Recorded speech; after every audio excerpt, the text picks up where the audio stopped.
میلاد کیا چیز ہے، میلاد النبی کیا چیز ہے؟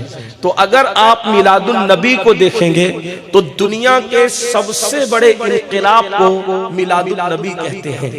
میلاد کا مطلب انقلاب ہے، میلاد النبی کا مطلب تبدیلی ہے، میلاد النبی کا مطلب ماحول کا بدلنا، لوگوں کا بدلنا، اور لوگوں کی فکر کا بدلنا، لوگوں کی سوچ کا بدلنا، لوگوں کے انداز زندگی کا بدلنا، لوگوں کے انداز معاش کا بدلنا، لوگوں کے انداز معیشت کا بدلنا۔ اب آپ اور ہم فیصلہ کریں کہ میلاد تو انقلاب کا نام ہے، ہم اس انقلاب کا کتنا حصہ ہے؟ کیا اس انقلاب سے ہم بھی اپنے آپ کو مستفیض کر رہے ہیں یا پھر ہم صرف رسومات کے اندر ڈوبے ہوئے ہیں؟ بہت سارے لوگوں کا حال یہ ہے کہ وہ صرف رسومات کی طرف توجہ کرتے ہیں، حقائق کی طرف توجہ نہیں کرتے۔ میلاد انقلاب کا نام ہے۔ آئیے میں آپ کے سامنے چند مثالیں پیش کرتا ہوں۔ اللہ کے رسول صلی اللہ علیہ وآلہ وسلم سے بڑا انقلابی کوئی دنیا میں آیا ہی نہیں۔ حضور علیہ الصلوۃ والتسلیم کائنات کے سب سے بڑے انقلابی ہیں۔ وہ تشریف لائے اور پھر اللہ اکبر، لوگوں نے 50 سالوں میں، 100 سالوں میں پوری تحریکیں چلائی، لیکن تحریکیں جو انقلاب بپا نہ کر سکی، 23 سال کی قلیل مدت میں مصطفیٰ جان رحمت نے وہ انقلاب پیدا فرمایا۔ لیکن اس انقلاب کی طرف ہماری توجہ نہیں ہے، خاص طور پر مسلمانوں کی، اس لیے کہ جو قوم صرف رسومات کی پابند ہو جائے، صرف رسموں کی غلام بن جائے، اس قوم کی طرف، اس قوم کی توجہ حقائق کی طرف نہیں جاتی۔